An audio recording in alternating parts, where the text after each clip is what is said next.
कर्ण खरा कोण होता? दाजी पणशीकर. प्रकरण 5. कृष्णाने कर्णाचे आर्जव का केले? श्रीकृष्ण शिष्टाईला निघाल्यापासून तो कौरव सभेतून बाहेर पडेपर्यंत कर्णाबद्दल तत्कालीन नेत्यांचे मत व श्रीकृष्णाचेही मत आम्ही साधार दिलेले आहेच. सभेतून बाहेर पडण्यापूर्वी ज्या कर्णाला अटक करण्यासाठी कृष्ण नाना सल्ला देतो, तोच कृष्ण सभेतून बाहेर पडल्यानंतर थोड्याच वेळात त्याच कर्णाला रथात बसवून घेतो. याचा अर्थ काय?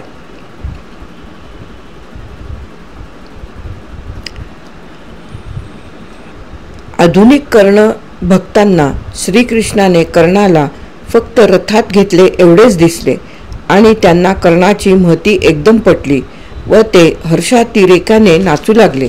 पण त्याच कर्णाचे एकंदर पूर्वचरित्र पाहण्याचे त्यांनी टाळले. ते कलंकित चरित्र त्यांना दिसले नाही असे नाही, पण त्या कलंकित जीवनापेक्षाही श्रीकृष्णाने कर्णाला रथात बसविणे, त्याच्याशी चर्चा करणे, त्याने पांडव पक्षाला मिळण्याविषयी त्याला गळ घालणे या घटनाच त्यांना अधिक मोलाच्या वाटल्या. कर्णाच्या एकंदर जीवनात अशा तुरळक आणि त्याही संशोधन साध्य घटनाच मुळी 1 किंवा 2 असतील. बाकी सर्व जीवनभर कर्णाच्या जीवनात आहे तो फक्त स्वार्थाचा क्षणिक नाच. अशा या नराधमाचे जीवन कादंबरीतून शब्दांकित करावयाचे म्हणजे त्याच्या जीवनातील दोषस्थळे ही जाणून बुजून दुर्लक्षल्याशिवाय कर्ण हा मृत्युंजय किंवा महापुरुष किंवा धीरोदात्त नायक ठरणार कसा? ज्या महाभारतातील आधाराने हे कर्णभक्त सत्यान्वेषीपणाचा आव आणीत आहेत, त्याच महाभारतातील आधारवचने आम्हीही उद्धृत केलेली आहेतच. राजपुत्र व सेवक यांनी वेढलेला मधुसूदन कृष्ण कर्णाला आपल्या रथात बसवून घेऊन निघाला. कर्णाच्या थोरवीला आधार म्हणून वरील श्लोकाचा धागा या कर्णभक्तांनी हाती धरला आहे. परंतु त्याच कर्णाला अटक करण्याचा सल्ला श्रीकृष्णाने दिला आहे, तेव्हा तीकडे दुर्लक्ष करून कसे चालेल? दुर्लक्ष करणे सोयीचे वाटले तरी कर्णाच्या कलंकित जीवनाचा दर्प इतका भयानक आणि उग्र आहे की तो दर्प या आधुनिक आंधळ्या भक्तांना कर्णाच्या वास्तव पात्रतेची कल्पना देण्यास समर्थ आहे. शिवाय पाठ तापेपर्यंत सूर्याला अभिमुख राहून तपश्चर्या करणाऱ्या कर्णाला अशी ही खोटी स्तुती आवडणारही नाही. कारण कर्ण अंधश्रद्धाळू नाही, तो डोळस भूमिकेतूनच प्रत्येक गोष्टी करीत आहे. तेव्हा मृत्यूलोकातले हे आपले स्तुतीपाठक भाट पाहून कर्णाने खरोखरच कपाळाला हात लावला तर आश्चर्य वाटण्याचे कारण नाही. निदान कृष्णाला उत्तर देताना कर्णाने जो आपल्या कुलाबद्दल व दुर्योधनाबद्दल प्रामाणिकपणा दाखविला, तेवढा तरी प्रामाणिकपणा या कर्णभक्तांनी दाखविला असता तर बाकी कोणाला नाही तरी निदान या भक्तांच्या दैवताला राधेय कर्णाला थोडा तरी आनंद झाला असता. कारण या राधेय कर्णाला तसा उच्च गुणांचा लोभ सुतराम नाही. आपल्या भक्तांनी उच्च कोटीचा प्रामाणिकपणा दाखविलाच पाहिजे असा त्याचा आग्रह असण्याचे कारणही नाही. तसा साक्षात्कार त्याच्याच जीवनात जिथे दिसला नाही तिथे त्याच्या भक्तांकडून कर्ण ती कधीच अपेक्षा ठेवणार नाही. कर्णाला इतका चांगुलपणा पेलणारही नाही. तेव्हा कर्णाला जे जे प्रिय ते ते करण्याच्या बाबतीतही हे कर्णभक्त कसे असमर्थ ठरले आहेत त्याचा पुरावा म्हणजे कर्ण-कृष्ण भेटीचा प्रसंग या कर्णभाटांनी उचलून धरला हाच आहे. विदुराची नापसंती. शिष्टाईला निघताना द्रौपदी, नकुल, सहदेव, अर्जुन, भीम व युधिष्ठिर यांनी युद्धाविषयी कल्पना कृष्णाला दिली होतीच. त्यातही सुखाने आपले राज्य मिळावे तर ठीकच, न पेक्षा युद्ध करायचेच असा सूरच इतरांनी काढला आहे. 5 गावांवर संतुष्ट राहायला तयार आहे फक्त धर्मराज, आणि इतर पांडव त्याच्या शब्दाबाहेर नाहीत. शिवाय कृष्णाला त्याच्या भूमिकेला शोभेल अशा स्वरूपातच फक्त शिष्टाई करायची आहे. ही शिष्टाई सुद्धा मित्राची भूमिका पार पाडण्यासाठीच आहे. त्या भूमिकेतही आपल्या प्रयत्नाने टाळता आला तर मनुष्यसंहार टाळावा ही उदात्त भूमिका असली तरी त्यातही कृष्णाला मनातून आस्था नाही. पात्रता असूनही आपण संधी सलोखा करण्याचा प्रयत्नही केला नाही असे उद्या कोणी म्हणू नये, आपल्याला दोष देऊ नये. ही कृष्णाची स्वच्छ भूमिका आहे. श्रीकृष्णासारख्या समर्थ नेत्याने पांडवांच्या वतीने मुद्दाम हस्तिनापुरी येऊन दुर्योधनासारख्या पापात्म्याची समजूत घालावी ही घटनाच मुळात विदुरासारख्या महात्म्याला मान्य नाही. दुर्योधनाचा स्वभाव, त्याने सामील करून घेतलेले राजे, कर्णाशी असलेला त्यात या सर्वांचा संबंध याची स्पष्ट कल्पना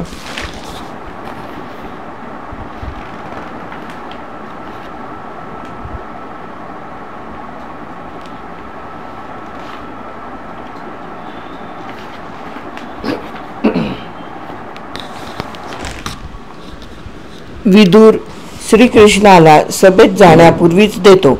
श्रीकृष्णासारख्या धुरंधर समाज नेत्याने मूर्खांची समजूत काढण्यासाठी स्वतः येणे व कालापव्यय करणे या गोष्टी विदुराला मंजूर नाहीत. तो आपली नापसंती कृष्णाजवळ स्वच्छ शब्दात व्यक्त करतो. असभ्यांमध्ये प्राणवृत्तीच्या कौरवांमध्ये कृष्णाने स्वतः जाऊन बोलणे हे विदुराला नापसंत असल्याचे तो कृष्णाला सुचवित आहे. विदुराचे सर्व सात्विक संतापयुक्त भाषण शांतपणे ऐकून घेऊन नंतर कृष्णाने शिष्टाईला हस्तिनापुरात स्वतः येण्याचा हेतू विदुराला बोलून दाखविला. तो फार मार्मिक आहे. अधार्मिक, मूर्ख व माझ्याबद्दल चांगले मत नसलेल्या लोकांनीही मला म्हणू नये की संतप्त झालेल्या कौरवांना आणि पांडवांना मी स्वतः समर्थ असूनही आवरले नाही, कलहापासून परावृत्त करू शकलो नाही. यावरून हे लक्षात येईल की शिष्टाई असफल होणार याची कृष्णाला आधीच कल्पना येऊन चुकली आहे. उभय पक्षात संधी होऊन जर भावी मनुष्यसंहारापासून जगाचे रक्षण झाले तर एक अगदी अखेरचा प्रयत्न म्हणूनच श्रीकृष्ण शिष्टाईसाठी हस्तिनापुरी येतो. याही भूमिकेत एक प्राप्त कर्तव्य म्हणून तो येत असला तरी त्यात तळमळ वा आस्था यापेक्षा अलिप्तपणाच अधिक आहे. द्रौपदीसारख्या एका स्त्रीची क्रूर विटंबना करणाऱ्या नरपशूंना तह करायला भाग पाडून क्षमा करावी ही कल्पनाच मुळी श्रीकृष्णासारख्या युत्सु वृत्तीच्या पुरुषोत्तमाला मुळातच मान्य नाही. न्यायाचे, नीतीचे, सदाचाराचे शासन निर्माण होणे आवश्यक असेल तर असन्मार्गी दुराचारी नरपशूंना सर्वाधिक कडक असे देहांत शासनच होणे सामाजिक दृष्टीने अत्यावश्यक आहे. ही कृष्णाची शठम प्रति शाठ्यम अशी मूलभूत भूमिका आहे. म्हणूनच कौरव सभेत आल्यावर तो दुर्योधनाचा अजिजीने अनुनय करीत नाही, त्याला कोणतीही प्रलोभने दाखवित नाही, तर याउलट दुर्योधनाची स्पष्ट शब्दात हजेरी घेऊन त्याला धमकीवजा भाषेत तह करण्याची ताकीद देतो. याचा परिणाम श्रीकृष्णाला अपेक्षित तोच होतो. अशा तऱ्हेची निंदा, तीही भरसभेत ऐकण्याची सवय दुर्योधनासारख्या मधोन्मत्त राजाला तर सूत्राम नसते. शेवटी या कृष्णाच्या भाषणाचे पर्यवसान भारतीय युद्धाच्या निश्चिततेतच होते आणि श्रीकृष्ण युद्धाच्या निर्णयावर शिक्कामोर्तब करूनच कौरव सभागृहातून बाहेर पडतो. नंतर तो कर्णाला आपल्या रथावर बसवून घेतो. या सर्व पूर्वसंदर्भावरून हे लक्षात येईल की शिष्टाई करण्यामागे जशी कर्तव्य परिपालनाची सामाजिक भूमिका आहे, तशीच कर्णाची भेट घेण्यामागे कृष्णाची वैयक्तिक भूमिका आहे. आत्मकेंद्रित विचारसरणी.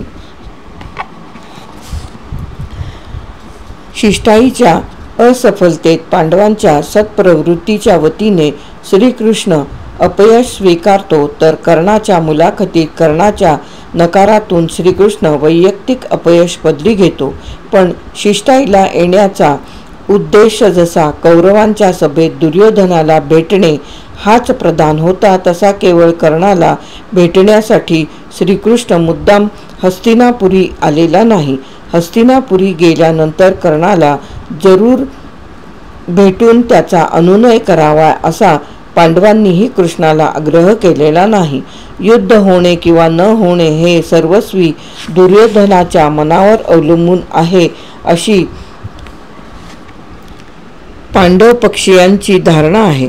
दुर्योधन हा जरी सर्वस्वी कर्णाच्या मताने चालणारा असला तरी ज्याने आयुष्यभर पांडवांचा द्वेष राज्याच्या स्वार्थासाठीच केला, तो या बाबतीत दृढबुद्धी असलेला दुर्योधन त्याचा कंठमणी असलेला कर्ण सांगतो एवढ्यासाठी पांडवांशी तह करायला केव्हाही तयार झाला नसता.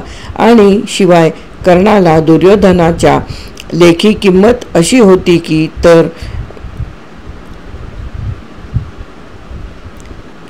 शिवाय कर्णाला दुर्योधनाच्या लेखी किंमत अशी किती होती, तर एक विकत घेतलेला सामर्थ्यशाली धनुर्धर व स्तुतीपाठक एवढीच. दुर्योधन प्रत्येक दुष्ट कृत्यात जरी कर्णाशी मसलत करून निर्णय घेत असला तरी स्वतःच्या स्वार्थाला उपयोगी पडतील तेच निर्णय त्याने प्रत्यक्षात कार्यवाहीत आणलेले आहेत. एकतर दुर्योधनाच्या सकारण कृपेनेच कर्णाचे महत्त्व कौरव राज्यसभेत वाढलेले आहे. या अन्नदाताच्या भक्कम पाठिंब्यावरच कर्ण भीष्म द्रोणादी वडीलधाऱ्या मंडळींची जाहीर निंदा करण्याचे धाडस करीत असतो. त्यामुळे दुर्योधनाला पांडवांशी स्नेहभावाने तह करण्याची सूचना करण्याचे नैतिक सामर्थ्यही अद्यापतीत कर्णाजवळ नाही. त्यामुळे भीष्म, द्रोण, विदुर इत्यादी दुर्योधनाच्या अन्नावर जगलेले आश्रित जितके दुर्योधनाच्या तोंडावर त्याची निर्भत्सना करण्याचे धाडस दाखवितात, तितकेही नैतिक सामर्थ्य कर्णाजवळ नाही. आश्रित होते तरीही भीष्म, विदुर यांचा माणुसकीच्या दृष्टीने अदपात झालेला नव्हता. आश्रित हा सदैव आपल्या धन्याची तळी उचलून धरणाराच असला पाहिजे असा दंडक नव्हता. आश्रितालाही आश्रित होऊनही सद्गुणांची जोपासना करण्याला कोणाची अडकाठी नसते. तेव्हा भीष्म विदुराचा निर्भीडपणाही कर्णाजवळ औषधापुरता नसल्यामुळे तो कशाच्या आधारावर दुर्योधनाची स्वार्थवृत्ती काबूत आणू शकणार. त्यामुळे कर्णाच्या हातून संधी होईल ही अपेक्षा करणे अगदी निरर्थक आहे. त्यातही कर्णाने पांडवांशी युद्ध करण्याबद्दल दुर्योधनाला सातत्याने प्रोत्साहन दिले आहे व अर्जुनाला युद्धात ठार करण्याची प्रतिज्ञा करून त्या अंतिम क्षणाची तो आतुरतेने प्रतीक्षा करीत आहे. म्हणून या प्रसंगी जरी कर्णाने युद्ध न होता संधी करावा असे दुर्योधनाला समजा सूचित केले असतेच,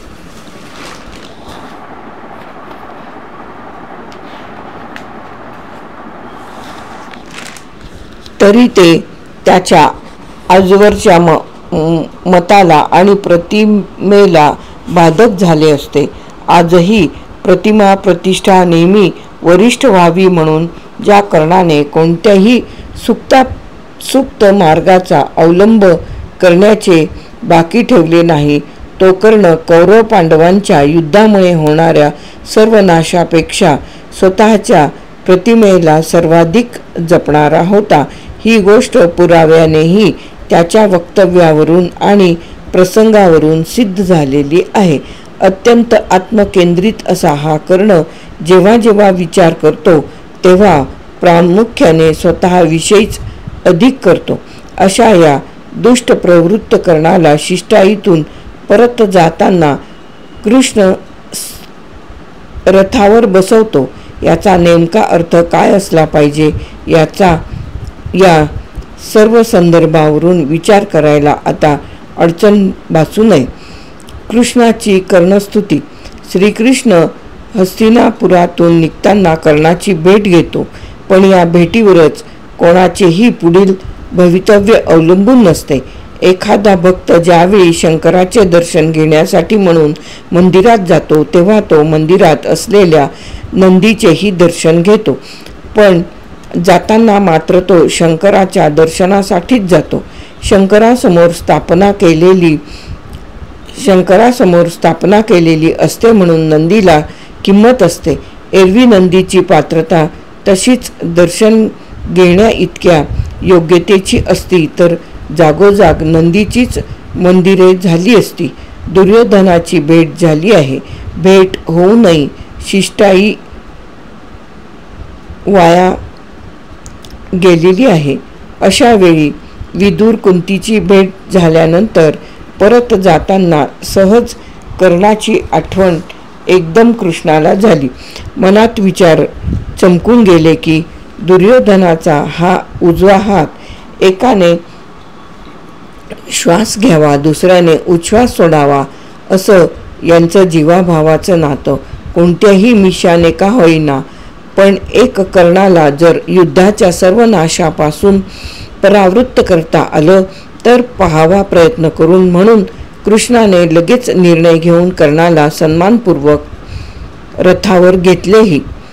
कर्णाचे कलंकित असे पूर्वचारित्र्य ज्या कृष्णाला निश्चितपणे माहीत आहे, तो श्रीकृष्ण कर्णाला रथावर घेताना वा त्याला पांडव पक्षाला मिळण्यासंबंधी आग्रह करताना त्या कर्णाचे चारित्र्य विसरला असेल असे वाटत नाही.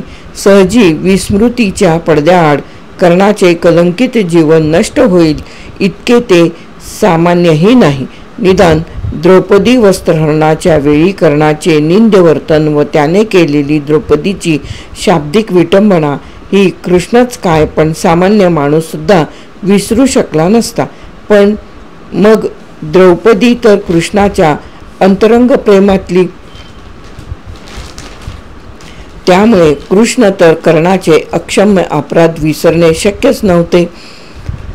आदल्या दिवशी सभेत कर्णाला अटक व्हावी म्हणून सुचविणारा कृष्ण लगेच दुसऱ्या दिवशी कर्णाला रथावर घेतो. ते कृष्ण खुळा होता म्हणून नव्हे तर इतरांपेक्षा अधिक शहाणा आणि मुत्सद्दी होता म्हणून.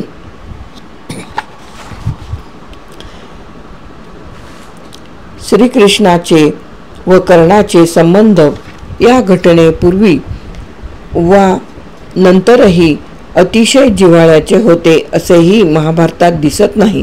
युद्धाची निश्चिती झाल्यानंतरच कर्णाला भेटणारा कृष्ण तत्पूर्वी मुद्दाम आडवाट करून विरंगुळा म्हणून कर्णाच्या घरी सुखसंवाद करण्यासाठी जात नाही.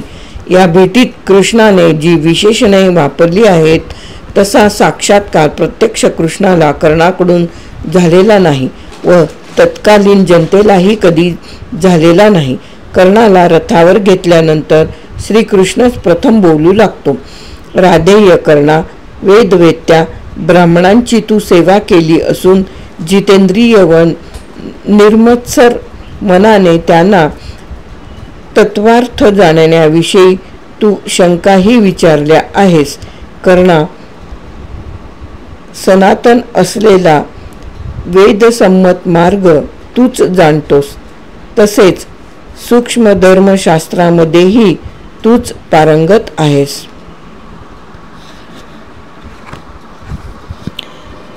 कृष्ण का बदलला? ब्राह्मणांची सेवा करणारा, जितेंद्रिय, निर्मत्सर, धर्मशास्त्रज्ञ, ज्ञानजिज्ञासू ही विशेषणे ज्या कर्णाला कृष्ण स्वतः वापरतो तो तर खरा म्हणजे प्रातस्मरणीय महापुरुषच व्हायला हवा होता. पण महाभारतातील कर्णाची व्यक्तिरेखा तो यापैकी एकाही विशेषणास पात्र नसल्याचे दाखविते. अहंकारी मत्सरी, दुष्ट, हीन वृत्तीचा, घमेंडखोर, दुराचारी, खोटे बोलणारा असा कर्ण महाभारताला माहीत आहे. कर्णभक्त लेखकांना कळलेला कर्ण हा महाभारताला अभिप्रेत नाही, याचीही वाचकांनी नोंद घ्यावी. या कर्णभक्तांनी केलेली कर्णाची स्तुती म्हणजे आधुनिक युगातील अंधश्रद्धेने केलेली स्तुतीची परिसीमा आहे असतो. असा हा कर्ण दुरात्मा होता म्हणून त्याला अटक करण्याचे कृष्ण कौरव सभेत जाहीर करतो. अटक करण्याचा प्रसंग कोणावर येतो? चोर, दरोडेखोर, खूनी, द्वेषी, असत्याचरणी, लुबाडणूक करणारा जो कोणी असेल त्याला शासनातर्फे अटक केली जाते.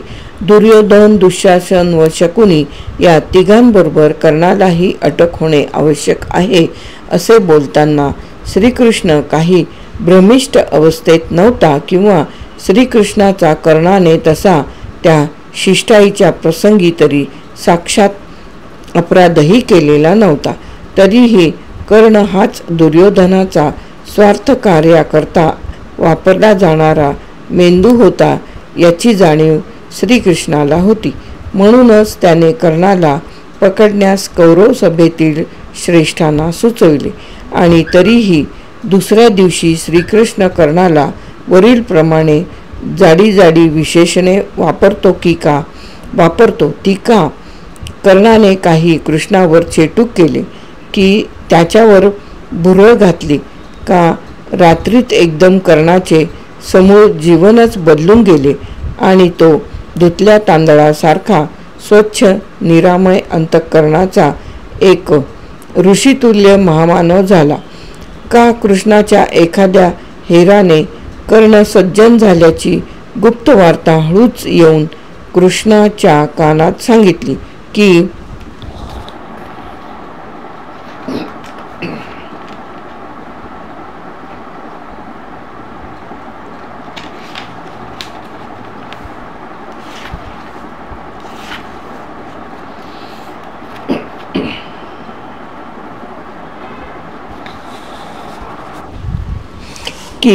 कुंतीने पांडवांना निरोप दिला. त्याबरोबर कर्णाला भेटण्याचा सल्ला वेगळ्या सांकेतिक भाषेत कृष्णाला दिला. म्हणून कृष्ण कर्णावर एवढा लुब्ध झाला आणि त्याची तो वारेमाप स्तुती करू लागला का? द्रौपदीने पांडवांच्या नकळत कर्णाची अभिलाषा कृष्णाजवळ व्यक्त केल्यामुळे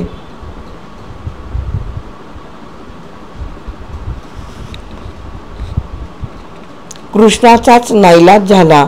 म्हणून कृष्ण कर्णाला नानाविध प्रलोभने दाखवून भुरळ पाडू लागला का? कर्णाजवळ परशुरामाचे ब्रह्मास्त्र असल्यामुळे कृष्णाला मनातून भीती वाटली म्हणून तो कर्णाशी गोडगोड बोलू लागला. असे काय एकदम घडले? असा कोणता चमत्कार घडला की त्यामुळे कृष्ण कर्णावर इतका मोहित झाला, प्रभावित झाला? यापैकी प्रत्यक्षात काहीही घडलेले नाही.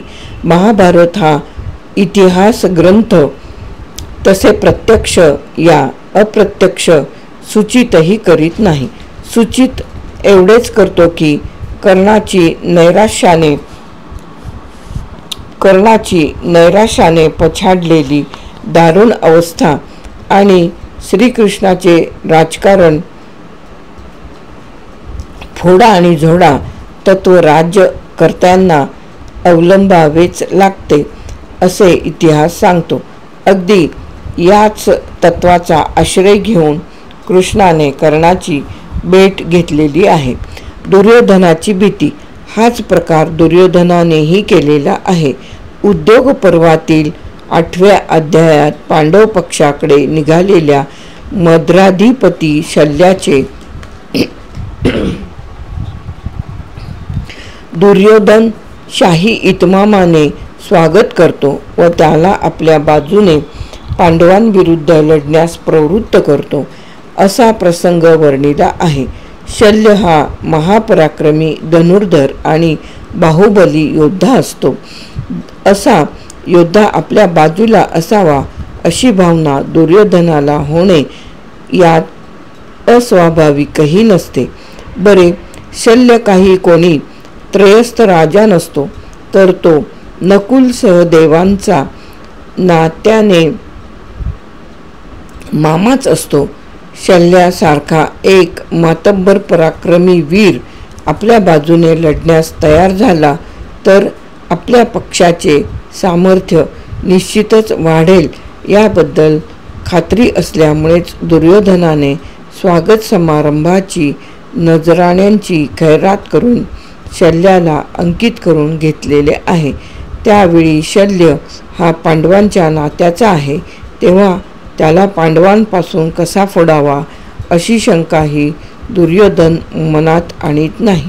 कार्यभाग साधणाऱ्या व्यक्तीने दुर्योधन व श्रीकृष्णासारखीच चौफेर दृष्टी ठेवून राहावे लागते.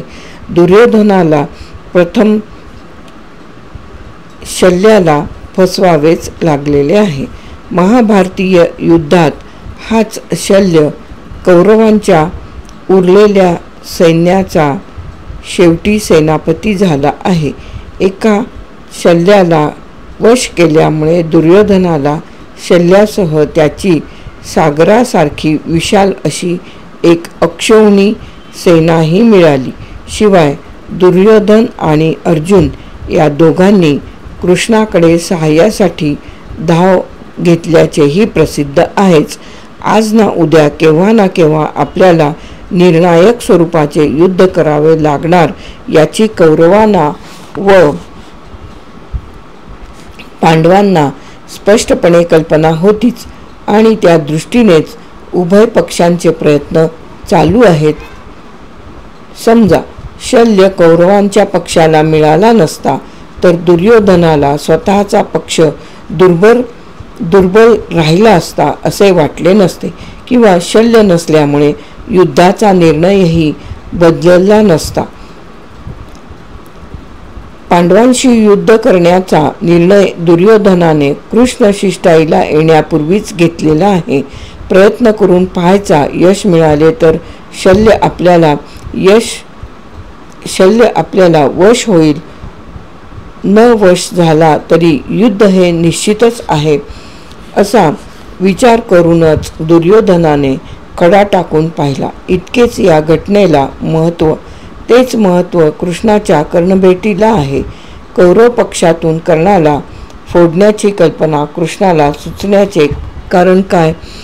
एका शल्याबरोबर जसे त्याचे संपूर्ण एक अक्षौहिणी सैन्यही दुर्योधनाला मिळाले तसे कर्ण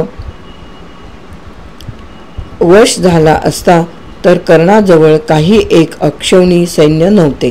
तेव्हा कर्णाशी हात मिळवणी करण्याचे कृष्णाला कारण काय होते? कर्णाजवळ जरी एक अक्षौहिणी सैन्य नव्हते तरी एकट्या कर्णाचे स्थान कौरव पक्षाच्या दृष्टीने, विशेषतः दुर्योधनाच्या दृष्टीने फार वरच्या श्रेणीचे होते. एक अक्षौहिणी सैन्य म्हणजे रथी 21,870, हत्तीवरून लढणारे 21,870, घोडेस्वार 65,610 व पायदळ 1,09,350 असे एकंदर चतुरंग सैन्य मिळून एका अक्षौहिणीतील सैनिकांची संख्या 2,18,700 इतकी भरते. असे एक नव्हे, दोन नव्हे तर 11 अक्षौहिणी सैन्य आणि त्या सैन्याचे अधिपती दुर्योधनाने कौरव पक्षासाठी एकत्र जमविले होते. या प्रचंड सैन्याची प्रेरणा होता स्वतः दुर्योधन आणि दुर्योधनाचा प्रवर्तक होता. राधेय कर्ण म्हणून कर्णाचे व्यक्तिगत सामर्थ्य हे तुलनेने या सर्व सैन्यापेक्षा अधिकच होते व हे ओळखण्या इतकी दूरदृष्टी कृष्णाजवळ निश्चित होती. दुर्योधनाच्या राजकारणाला शह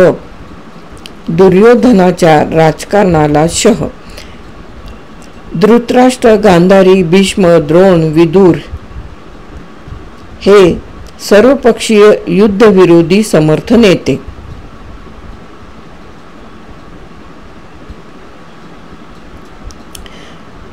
आणि कृष्ण, अर्जुन, भीम, सात्यकी, घटोत्कच, दृष्टद्युम्न, शिखंडी इत्यादी प्रचंड पराक्रमी वीर शत्रुपक्षाकडे असून सुद्धा दुर्योधनाने आपली नौका वादळात सोडली ती कशाच्या जोरावर? तो स्वतः आणि त्याचा भाऊ दुःशासन या नौकेत ठामपणे अविचल उभे होते. भीष्म, द्रोण हे जरी विरोधी होते तरी ते अन्नाला जागणारे असल्यामुळे त्यांच्याकडून नौका बुडण्याची शक्यता नव्हती. कारण या सर्वनाशक नौकेचे सुकाणू दुर्योधनाने स्वतःच्या हाती न घेता ते कर्णाकडे सोपविले होते. त्यामुळे कौरव पक्षाकडे कर्णाचे स्थान हे वरच्या श्रेणीचे होते यात शंका नाही. कर्णाच्या हाती या वादळी नौकेचे सुकाणू देण्याचा दुर्योधनाचा निर्णय सामाजिकदृष्ट्या आणि शासनाच्या दृष्टीनेही चुकला होता यात शंका नाही. तरीही घेतलेला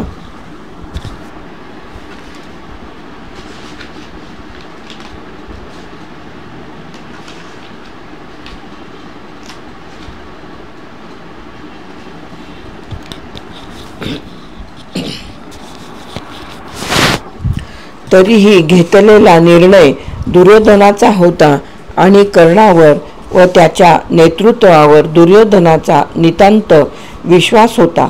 या एकाच विश्वासाच्या बळावर दुर्योधन कोणतेही अचाट साहस करायला मागे पुढे पाहत नसे. अशा या कर्णाला मुद्दाम भेटून त्याला नाना प्रलोभने कृष्ण कशासाठी दाखवित होता?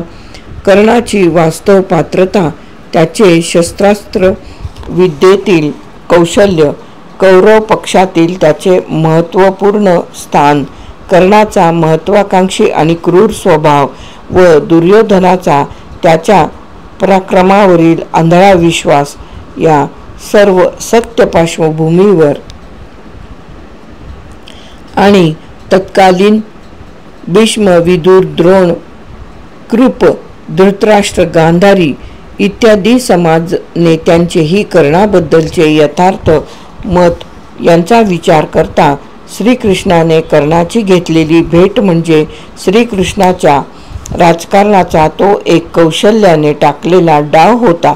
ही भेट म्हणजे कृष्ण शिष्टाईची खरी फलश्रुती होती.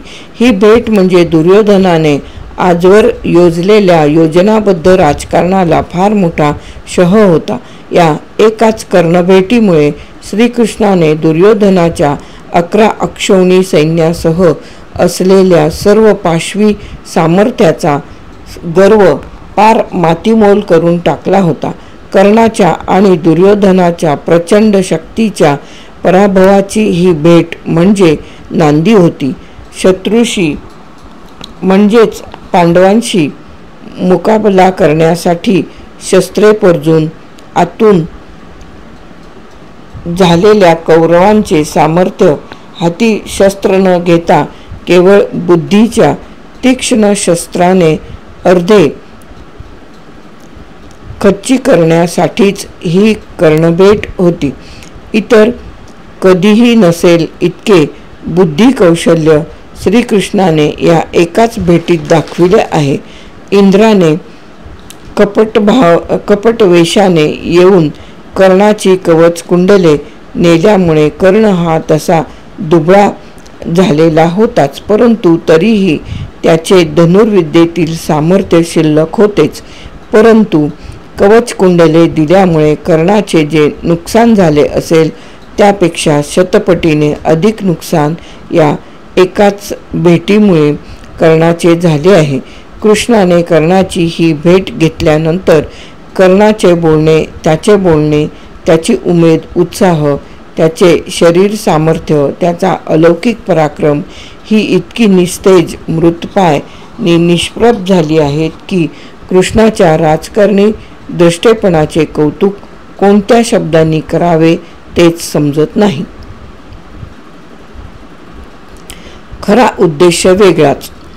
ज्या दुर्योधनाच्या सहवासात आयुष्यभर कर्ण वावरला वाढला, ज्याच्या आश्रयाने राज्य व इतर मानसन्मान भोगले, तो कर्ण युद्ध अटळ झाल्यानंतर सम्राटपद किंवा प्रत्यक्ष इंद्रपद जरी त्याला कोणी किंवा कृष्णाने देऊ केले असते तरीही दुर्योधनाशी अखेरच्या क्षणी कृतज्ञ झालाच नसता.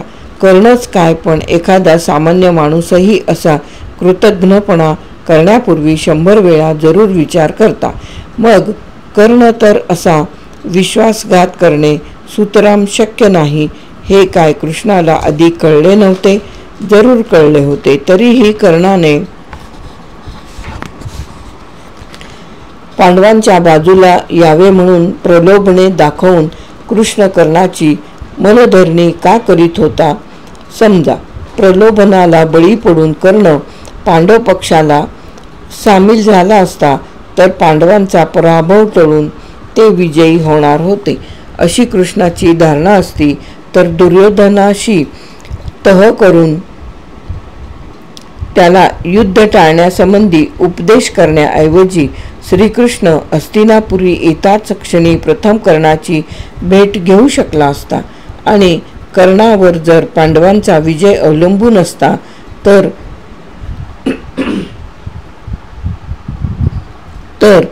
सव्यसाची अर्जुन आणि महाकाय भीम यांच्या पराक्रमाला पांडवांच्या दृष्टीने स्थान काय राहिले असते? अर्जुनाच्या सामर्थ्यावर श्रीकृष्णाचा विश्वास नसता तर एकतर अर्जुनाचे सारथ्य पत्करलेच नसते व पत्करलेच असते तर हर प्रयत्नाने यशस्वी करण्याचाच प्रयत्न अधिक केला असता आणि त्यासाठी त्याला शिष्टाईच्या प्रसंगापर्यंत थांबण्याचीही गरज नव्हती. म्हणजेच कर्णाशिवाय ही पांडवांचा युद्धात विजय होणार याची खात्री पांडवांबरोबरच कृष्णालाही होतीच. तरीही एक कर्ण पांडवांच्या बाजूने उभा राहिला असता तर पांडवांच्या विजयाच्या निश्चितीपेक्षा दुर्योधनाची बाजू अधिक दुर्बळ झाली असती ही गोष्ट मात्र निश्चित होती. कर्णाने पांडवांच्या बाजूला यावे म्हणून कृष्ण त्याला प्रलोभने दाखवतो. याचा अर्थ प्रलोभने हे एक दर्शनी नाटक होते. त्या प्रलोभना आड लपलेला खरा उद्देश वेगळाच होता. ही प्रलोभने दाखवण्यापूर्वी श्रीकृष्ण कर्णाशी ज्या क्रमाने बोलला ते पाहणे फार महत्त्वाचे ठरेल. कर्णाला रथावर बसवून घेतल्यावर प्रथम श्रीकृष्ण कर्णाची मोठमोठी विशेषणे वापरून स्तुती करतो. ब्राह्मणांची सेवा करणारा, जितेंद्रिय, निर्मत्सर, धर्मशास्त्रात पारंगत अशा विशेषणांनी कृष्णाने कर्णाची स्तुती केली आहे. कौरवांच्या चांडाळ चौकडीतील एक महत्त्वाचा पदाधिकारी म्हणून कर्ण महाभारतात परिचित आहे. पांडवांच्या विरुद्ध घातपाताचे कट करण्यात दुर्योधन शकुनीबरोबर कर्णानेही जाणीवेने भाग घेतला असल्याबद्दल महाभारतातच पुरावा आहे. दुर्योधनाच्या सर्व कपट कारस्थानात कर्ण हा त्याचा सहाय्यक असल्याचा पुरावा महाभारतात निसंदिग्ध शब्दात अनेक वेळा आला आहे. सभापर्वात द्रौपदी वस्त्रहरणाच्या वेळी कर्णाने तिची वेश्या म्हणून अत्यंत गलिच्छ आणि अर्वाच्य निंदा केलेली आहे. पुढे वेळप्रसंगी भीष्म, द्रोण, कृप यांचाही अपमान कर्णाने केलेला आहे. शिवाय पांडवांविषयी दुर्योधनाला नेहमीच वाममार्गाचा सल्लाही कर्ण देतच आहे. असे असताना त्याला कृष्णाने जितेंद्रिय, निर्मत्सर, धर्मशास्त्रज्ञ अशी विशेषणे वापरावीत याबद्दल आश्चर्य वाटणे अगदी स्वाभाविक आहे. किंबहुना यामुळेच काही लेखकांना कर्णाच्या थोरवीचा साक्षात्कार झाल्यामुळे ते कर्णावर लुब्ध झाले आहेत. तेव्हा कृष्णकृत कर्णस्तुती म्हणजे शब्दांची उधळण आणि कर्णाची खोटी स्तुती हे कोणालाही समजू शकेल.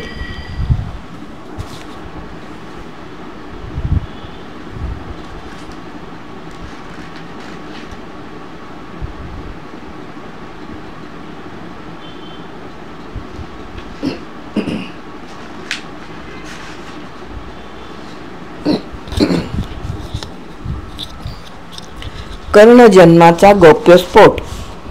ही सर्व विशेषणे वापरल्यानंतर लगेच श्रीकृष्ण कर्णाला जे सांगतो ते फार महत्त्वाचे आहे.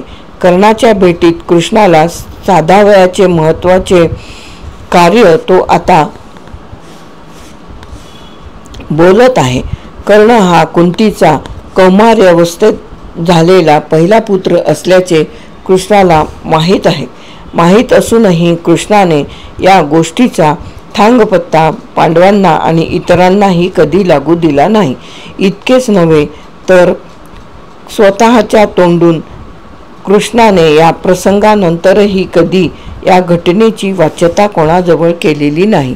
आणि नेमकी हीच घटना आता कृष्ण स्वतः कर्णाला सांगत आहे. कुंती ही कर्णाची आई. ही वार्ता यापूर्वी कृष्णाने कर्णाला का सांगितली नाही? याच वेळी कर्णाला ही बातमी सांगण्यात कृष्णाचा धूर्तपणा आहे. कर्णाला जर त्याची खरी माता कोण हे कळले तर त्याच्या जीवाला शांतता लाभेल. अशा भूमिकेतून जर कृष्णाला ही गोष्ट कर्णाच्या कानी घालावायची होती तर यापूर्वीच कृष्णाने तसे करावयास हवे होते. पण कृष्णाने ते टाळलेले आहे. कुंती ही तुझी आई आहे, म्हणजेच तू पांडवांचा रक्ताच्या नात्याने थोरला भाऊ आहेस, असे कर्णाला कृष्ण यावेळी प्रथमच सांगतो. हे रहस्यही कर्णाला यावेळीच प्रथम कळते. ऐकता क्षणी कर्णाला धक्का तर बसतोच आणि त्याची प्रतिक्रिया म्हणून तो हे कळल्यानंतरही कुंतीला काहीही किंमत देत नाही. अर्थात हेही कर्णाच्या भूमिकेचा विचार करता अगदी स्वाभाविक असेच आहे. कर्ण हा नेहमीच पारलौकिक भूमिकांपेक्षाही इहलोकातील लौकिक भूमिकेला फार जपणारा जागृत पुरुष आहे. त्याची प्रत्येक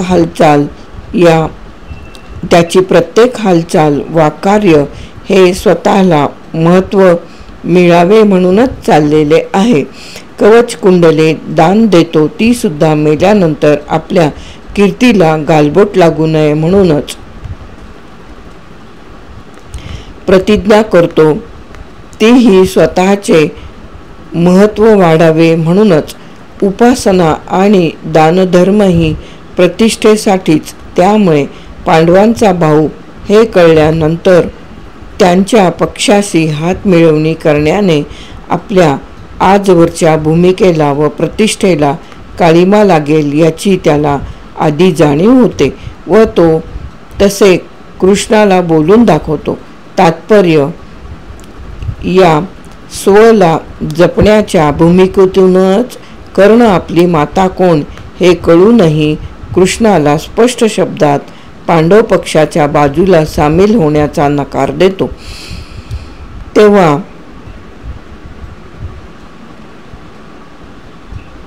दुर्योधनाची पांडवांविषयी निश्चित द्वेषबुद्धी व युद्धाचा निर्धार करण्याशिवायही पांडवांचा होणारा सुनिश्चित विजय अगदी अखेरच्या क्षणी कर्ण हा पांडवांना फितूर होण्याची अशक्यता या सर्व गोष्टी कृष्णाला माहीत असूनही कृष्ण कर्णाला प्रलोभने दाखवून यश करू जातो. या मागची पार्श्वभूमी कर्ण हा केवळ प्रचंड पराक्रमी आहे हे नसून या निमित्ताने कर्णाला त्याची खरी माता कोण हे सांगणे व त्याच्या या नाजूक मर्मावर आघात करणे ही आहे.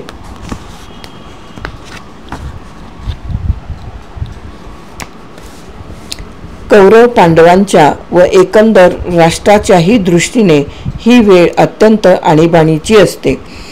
कृष्णशिष्टाई अयशस्वी झाल्यानंतर युद्धाच्या रणवेरी गरजू लागलेल्या असतात. कौरव व कर्ण यांचा पांडव द्वेष अगदी पराकोटीला गेलेला असतो. अशा नाजूक तणातणीच्या आणि संघर्षमय वातावरणात श्रीकृष्ण कर्णाला त्याच्या आईची ओळख करून देतो. याला राजकारणाच्या दृष्टीने फार फार महत्त्व आहे. कारण नसताना ज्या पांडवांचा आणि पर्यायाने पांडव पक्षीयांचा कर्णाने क्षणोक्षणी द्वेष मत्सर करून त्यांच्या सर्वनाशासाठी आपली शक्ती बुद्धी सतत राबवण्याचा प्रयत्न केला, त्याच शत्रूंची माता कुंती हीच आपलीही खरी माता असल्याचे कृष्णाकडून कळताच कर्णाला केवढा धक्का बसला असेल याची कल्पनाच केलेली बरी. उभे आयुष्य ज्यांचा द्वेष करण्यात आपण खर्च केले त्या पांडवांचे आणि आपले रक्त एकच, त्यांची माता तीच आपलीही माता असावी, यापेक्षा मनावर आघात करणारी दुसरी कोणती शिक्षा कर्णाच्या वाट्याला येऊ शकते. या एकाच घटनेमुळे कर्णाचे सारे सामर्थ्य निस्तेज होऊन गेले. अशा शेवटच्या क्षणी कर्णाला मातेचीही ओळख करून देण्याने कृष्णाने क्रूर पक्षातील कर्णासारख्या एका समर्थ योद्ध्याचे सर्व मानसिक सामर्थ्य आणि प्रचंड बाहुबल अर्धे अधिक खच्ची करून टाकले. ज्याच्या पराक्रमावर आणि प्रतिज्ञेवर विसंबून दुर्योधनाने हे सर्वनाशक युद्ध पुकारले, त्याच कर्णाच्या मनस्थितीवर कृष्णाने घणाघाती प्रहार करून दुर्योधनाचा पराभव युद्धापूर्वीच निश्चित करून ठेवला.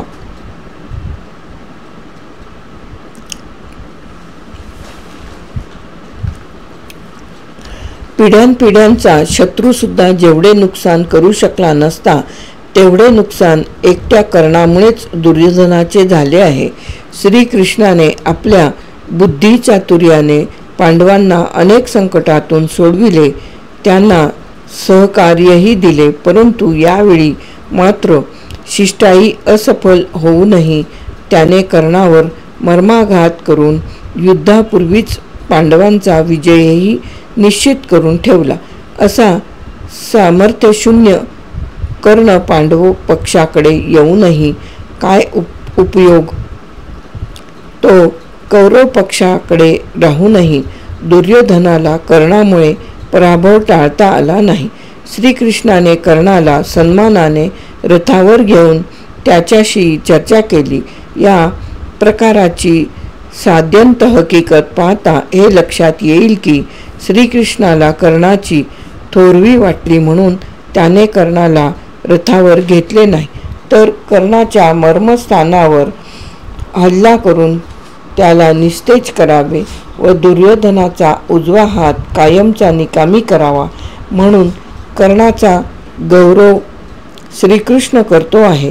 कर्ण हा जर तसाच कोणी महापुरुष असता तर एकतर असा महापुरुष कर्ण दुर्योधनासारख्या दुष्टाचा मित्र असताना, असत्याचा पुरस्कर्ताही असताना श्रीकृष्णाने मोहित व्हावे अशी जर कर्णाची थोरवी असती तर श्रीकृष्णाला या प्रसंगापूर्वीच ती कळली असती. शिवाय श्रीकृष्णाने लुब्ध व्हावे अशी ज्या कर्णाची थोरवी तो कर्ण मग भीष्म द्रोण कृपादिकांचाही स्तुत्य विजय ठरला असता, पण महाभारत तसे सांगत नाही. प्रकरण 5 कृष्णाने कर्णाचे अर्जव का केले हे येथे समाप्त. कर्णखळा कोण होता दाजी पण शिकार.